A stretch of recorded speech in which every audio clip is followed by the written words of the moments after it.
ताईंनी एका अनाथ मुलीला दत्तक घेतली. त्यांना एक मुलगी होती, पण हाऊस म्हणून त्यांनी एक मुलगी दत्तक घेतली.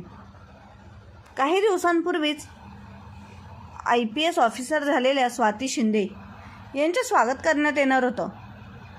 त्यासाठी खूप मोठी पार्टी ठेवण्यात आली होती. त्यांना त्यांच्या कामगिरीबद्दल आणि त्यांच्या खडतर प्रवासाबद्दल त्यांना सन्मानित करण्यात येणार होतं. जसे IPS ऑफिसर स्वातीचं नाव स्टेजवर पुकारण्यात आलं, तसं टाळ्यांच्या गजरात ऑफिसर स्वातीचे स्वागत करण्यात आलं. स्वाती स्टेजवर आली आणि सर्वांना नमस्कार करून ती बोलायला लागली. स्वाती म्हणाली, प्रथमतः सगळ्यांना माझा नमस्कार. मला हा पुरस्कार दिला त्याबद्दल मान्यवरांचे आभार आणि त्याचबरोबर मी माझ्या माईंचे आभार मानते. कारण मी जी काही आहे ती फक्त माझ्या माईंमुळेच.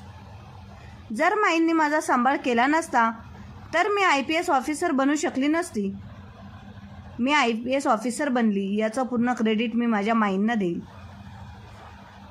कारण माईंनी मला लहानपणापासून सांभाळलं, मला शिकवलं आणि मला IPS ऑफिसर बनवण्यासाठी माझी पूर्ण मदत केली.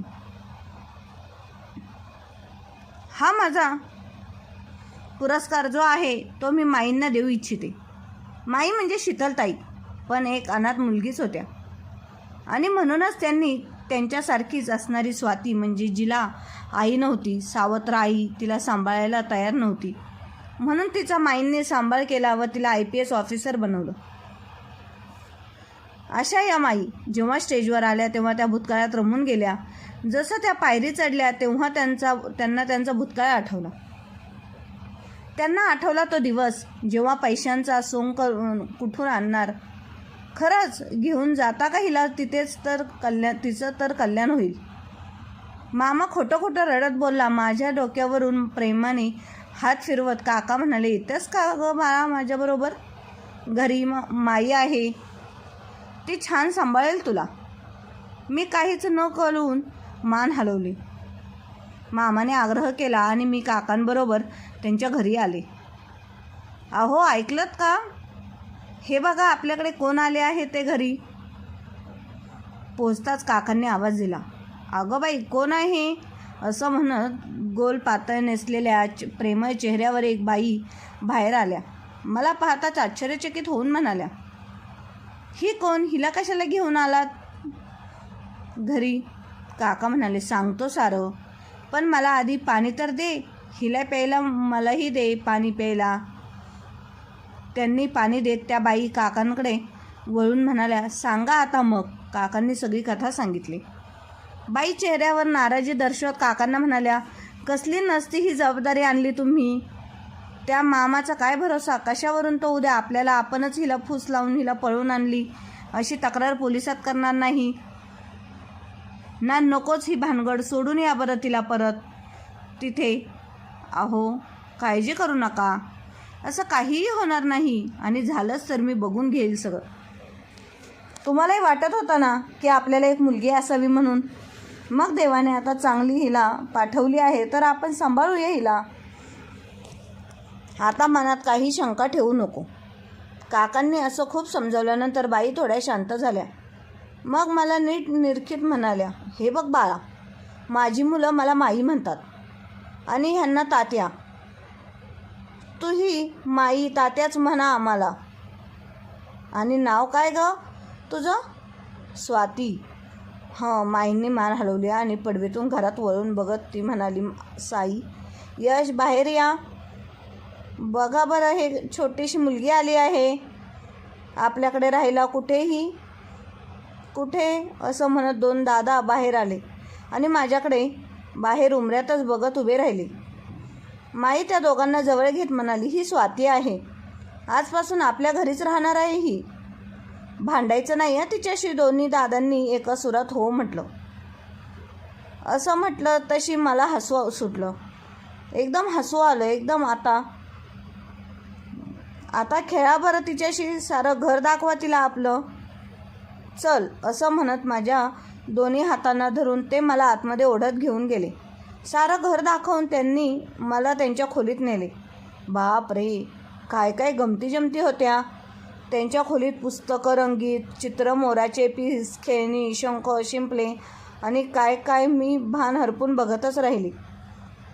स्वाती, तुला यातलं काय हवं ते घेऊ शकते, सांग, खेळण्याकडे बोट दाखवत साई दादा म्हणाला आणि यशदादा त्याच्या जवळची चिंच देत म्हणाला, आता मी थोड्या वेळ अभ्यास करतो, मग आपण लपाछपी खेळूयात. मलाही दोन्ही दादा खूप आवडले. खेळता खेळता लगेच गट्टी जमली आमची. तो दिवस मजेत गेला. रात्री माईंनी केलेला मऊ भात, पिठलं खाल्लं आणि आम्ही तिघं तात्यांजवळ गोष्ट ऐकायला बसलो. तात्यांच्या गोष्टीत मी तल्लीन झाले होते. तेवढ्यात माई स्वयंपाकघरातील सर्व आवरून अंथरून टाकत मला म्हणाल्या, स्वाती, इकडे ये, माझ्या शेजारी झोप येऊन. म्हणून मी माईंजवळ अंथरुणावर झोपली. माईंनी दिवा घालवला तशी मी घाबरले. मला मामांच्या घराची आठवण येऊ लागली. मला झोपच येईना. सारखे मामा मामी आठवू लागले आणि एकदमच रडू फुटले. माई जवळच झोपली होती. मला म्हणाली, काय गं, झोप येत नाही आहे का? मी रडत नाही म्हटलं. मी नाही म्हणताच तिने मला त्यांच्या कुशीत ओढून घेतला आणि हळूहळू माझ्या डोक्यावर थापटायला सुरुवात केली. तशी मला माझ्या आईचीच आठवण झाली. अशीच थोपटून निजवायची ती मला. आईच्या आठवणीतच मी गाढ झोपून गेले. सकाळी उठून पाहते तो माई बाकी सारा आवरून स्वयंपाकाला लागलेली. काय मस्त स्वयंपाक करते माई. तिच्या हातची आमटी तर मला फारच आवडली. अगदी माझ्या आईच्या आमटीसारखीच चव. माझी आई मला तशी फारशी आठवत नाही, पण तिच्या आमटीची चव अगदी ओळखीची. आईची आठवण झाली आणि परत डोळ्यात पाणी आलं. माझ्या माईंच्या लगेच लक्षात आलं. त्या बोलल्या, आता रडत बसायचं नाही हा, मी आईच आहे ना तुझी.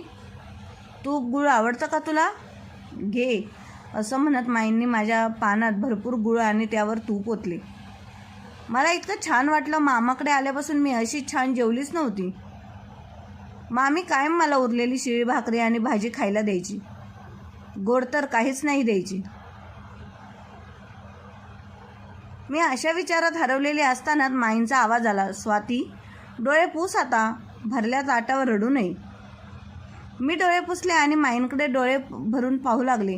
माई म्हणाल्या, अगं, मी तुझ्या आईसारखीच आहे. काळजी करू नकोस, खा पी मस्त राहा तू इथे, तुला काही कमी पडणार नाही.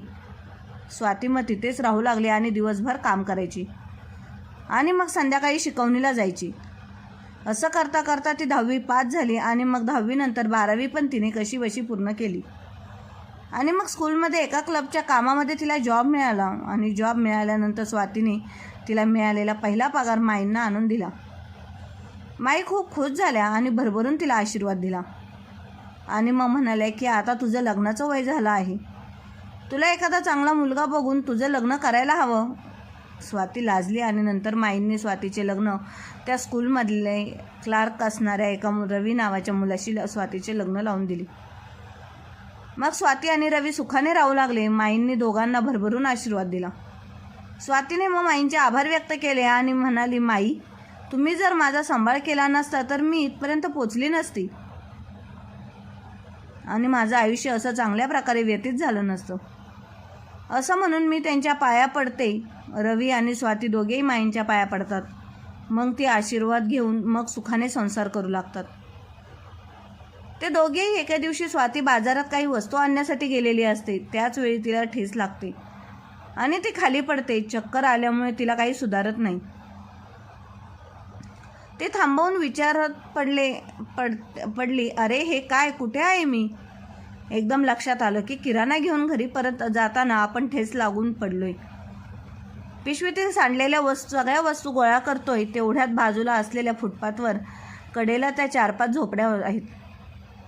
तिथल्या एका 6-7 वर्षाच्या मुलीला एका बाईने खाडकन थोबाडीत मारली. ती मुलगी कळवळून रडते. त्याच वेळेला स्वातीला तिच्या थोबाडीत मारलेली त्यांना आठवते, जशी मामाने स्वातीच्या तोंडावर मारली होती.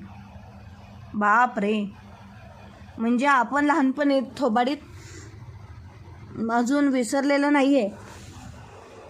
समोरचा प्रसंग आपल्याला भूतकाळाची आठवण करून देते. जणू काही माझी लहानपणी अशीच थोबाडीत मारली होती.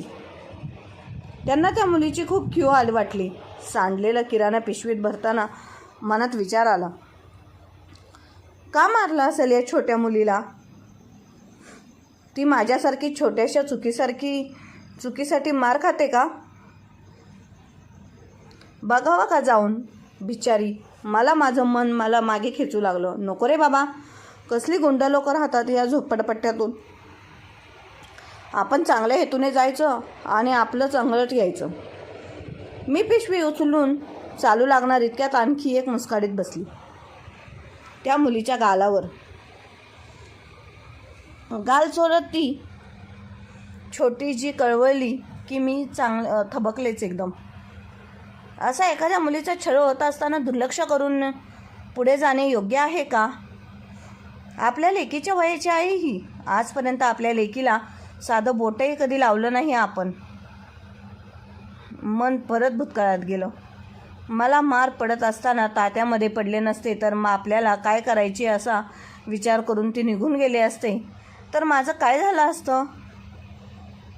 आजचे सुखी समाधानी आयुष्य बघायला मिळालं असतं का? नक्कीच नाही.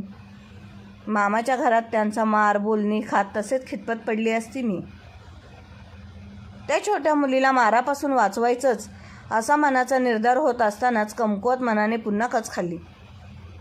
तात्यांची वेळची परिस्थिती वेगळी होती. जेव्हा मला तात्यांनी आणलं तेव्हा तात्यांची परिस्थिती वेगळी होती. आपण खेड्यात होतो आणि किती मान होता त्या तात्यांच्या शब्दाला. कुणाची ताप नव्हती तात्यांविरुद्ध बोलण्याची. पण आपलं काय, आपण पडलो मध्यमवर्गीय. त्यात हे शहर आहे. आपल्याला कोण कुत्रं विचारत नाही इथे.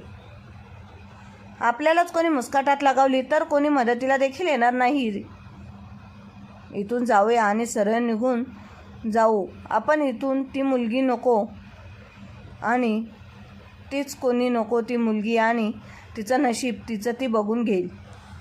विचारांच्या बंधवात माई आणि तात्यांचा संस्काराचा शेवटी विजय झाला आणि आपल्याला त्रास झाला तरी चालेल, पण अन्याय होत असेल तर आपण तो थांबवलाच पाहिजे असा विचार पक्का झाला. मी विलगीने पुढे झाली. मुलीला मारणाऱ्या त्या बाईचा हात वरच्यावर पकडत मी ओरडले, ओ बाई, का मारता एवढ्याशा लेकराला? ओ कोण तुम्ही? जा की गुपचूप. गुपगुमान आपल्या गुमान वाटाने जा की. तुम्हाला काय करायचं आहे? नुसत्या पंचायती? आमचं आम्ही बघून घेऊ. हात सोडा आणि जा आपल्या घरला. त्या बाईच्या बोलण्याने क्षणभर मी घाबरले आणि 2 पावलं मागे सरले.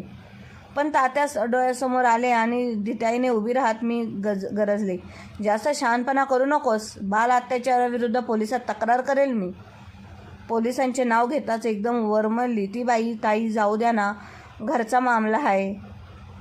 आता सकाळ धरणं लाईनीत उभं राहून भरलेलं समजा पाणी सांडवलं म्हणून रागात जरा हात उचलला गेला.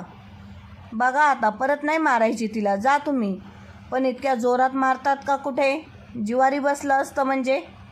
खरं सांगा काय कारण आहे ते? ती घाबरती म्हटल्यावर मलाही आता जरा चेव आला. मी मागे हटत नाही म्हटल्यावर ती बाई एकदमच रडायला लागली. ताई चूक झाली, पाया पडते, पण म्या तरी काय करू? मला काय सुधारणाच झाले बघा. ही माझ्या सवतीची पोर आहे. तिची आई मेल्यावर हिच्या बानं माझ्याशी लगीन केलं आणि आता मी 8 महिन्यांची पोटुशी आहे तर नवरा 2 महिने झालं कुठे उलटला आहे बघा. आता मला बी काम होत नाही हो. सारं अंग जड झाले बघा. 4 दिवस झाले आमच्या दोघीच्या बी पोटात अन्नाचा कणसुद्धा नाही. नवऱ्याचा सारा राग या लेकरावर निघतो बघा. थोडी शांत होत मी पुढे बोलू लागली की कुठे जावं, काय करावं, काय बी कळना झालं या. माझा बाप मला माहेरला न्यायला तयार आहे, पण हिची ब्याद नको म्हणून आता हिला कुठं सोडून जायचं? आमची बोलाचाली ऐकून शेजारच्या पाजारच्या झोपड्यात राहणारी माणसं देखील जमा झाली होती. बाईच्या बोलण्याला दुजारा देत ते एक शेजारची एक म्हातारी म्हणाली, खरंच हो ताई, लय बेकार हालत आहे ह्या बघा दोघींची. सारं ऐकून मी सुन्न झाले. मला काय बोलावं ते समजेना. 100-200 रुपये देऊन तिथून निघून जायचा मी विचार केला मनामध्ये. पर्समधून पैसे काढून त्या बाईच्या हातावर टेकवलेले पुढे पाऊल टाकले तर लक्षात आलं की आपला ड्रेस मागून कोणीतरी ओढतंय. मागे वळून बघते तर मी छोटी तर ती छोटी माझा ड्रेस घट्ट पकडून उभी होती. बहुधा ही आपल्याला आईच्या मारापासून वाचवेल असं तिला वाटलं असणार. मला गलबलून आलं एकदम. अरे आता आपण या छोटीला आपल्या घरी नेलं तर कुठेतरी चांगली सोय लावू हिची. छोटीला नेलं तर ही बाई मोकळी झाली माहेरी जायला. मोकळी होईल सारा विचार करून मी त्या बाईला विचारले, मी हिला घेऊन जाऊ का माझ्या घरी? एखाद्या अनाथ आश्रमात चांगली सोय लावू हिची. पण नंतर कसली कटकट नकोय हा, नाही तर माझ्या विरुद्ध तूच तक्रार करायचीस. तसे हात जोडत ती बाई म्हणाली, नाही हो ताई, मी कशाला तक्रार करते या. अजिबात काळजी करू नका बघा हिचं बी भलंच व्हावं वाटतंय हो मला. हिला नेलं तर लई उपकार होतील. बघा मी छोटीकडे वळत तिचं नाव विचारलं. तिने नाव सांगितलं परी. छोटीने लाजत उत्तर दिलं, ते परी येशील का गं माझ्याबरोबर माझ्या घरी? मी छान खाऊ देईल तुला, खेळायला देईल. ताई दादा देखील आहेत तिथे. काही न समजून परीने आईकडे पाहिलं. जा परी बाळा, छान खायला भेटेल, भारी कापड भेटतील तुला, तिथं जा, नाही म्हणू नको. तशी माझा हात पकडत परी छान हसली. तिचं ते गोड हसणं पाहून इतका वेळ बेताबेताने मदत करायची ठरवणारी मी एकदम परीच्या प्रेमातच पडली. आपल्या घरीच ठेवून घ्यायला मी मनाशी निश्चय केला आणि परीला घरी घेऊन आली. नवऱ्याला सारी हकीकत सांगताच काही लफडं नाही ना होणार अशी रास्त शंका त्याने बोलून दाखवली. नाही होणार, काळजी करू नको ना, काही झालं तर बघू काय करायचं ते, मी नवऱ्याला आश्वासन करत म्हटलं. परीला हातपाय धुवायला सांगितले. लेकीचा एक छानसा फ्रॉक दिला घालायला. ती आधी दूध बिस्किटे तिला खायला दिली आणि मग थोडा गोडाचा शिरा करायला घेतला. तिच्यासाठी शिरा करता करता तात्यांना सारं कळवावं म्हणून फोन लावला. मी सारी हकीकत सांगताच तात्या खूप खुश होऊन म्हणाले, छान, एक आवर्तन पूर्ण झाला आता. माझी खरी लेक शोभतेस तू. तात्यांनी असं म्हणताच मला खूप भरून आलं. माई तात्यांच्या शिकवणुकीतलं थोडंफार तरी आपण घेऊ शकलो याचा आनंद झाला. मी आनंदातच तात्यांना म्हणाले, तात्या आशीर्वाद द्या मला. तुम्ही आणि माईने ज्या प्रेमाने मला वाढवलं तसंच परीलाही मला वाढवता येईल. मित्रांनो, अशा प्रकारे स्वातीने परीला घरी आणून तिलाच खूप चांगल्या प्रकारे तिचा सांभाळ केला व तिला IPS ऑफिसर बनवलं. तिचा आज पुरस्कार होता. जसा स्वातीचा सांभाळ माईंनी केला तसा स्वातीने सुद्धा परीचा सांभाळ केला. चांगल्या प्रकारे सांभाळ केला आणि परी IPS ऑफिसर बनली. स्वातीताईंसारखीच माणसं या जगामध्ये खूप खूप थोडी मिळतात की जे स्वतःचं बालपण जसं खडतर परिस्थितीत त्यांनी घालवलं असतं तसं कोणत्या मुलीच्या बाबतीत घडू नये म्हणून त्यांनी परीला सहारा दिला. आजच्या युगामध्ये अशा प्रकारच्या बऱ्याच घटना आहेत. काही ठिकाणी लहान लहान मुलींकडून कामं करून घेतली जातात. मुलींकडून त्यांना चांगल्या प्रकारे शिक्षण दिलं जात नाही किंवा त्यांना अनाथ आश्रमामध्ये पाठवलं जातं. पण जे कोणी आश्रित असतं ना त्यांना त्यांच्या व्यथा कळतात. म्हणूनच ते लोक त्यांचा सांभाळ करण्यासाठी सर्व सरसावतात. जसं स्वातीताईंनी म्हणजेच माईंनी परीला सांभाळ करण्यासाठी सरसावल्या होत्या. मित्रांनो, तुम्हाला स्वातीताईंनी केलेल्या कामगिरीबद्दल तुम्हाला काय वाटते ते नक्की कळवा. धन्यवाद.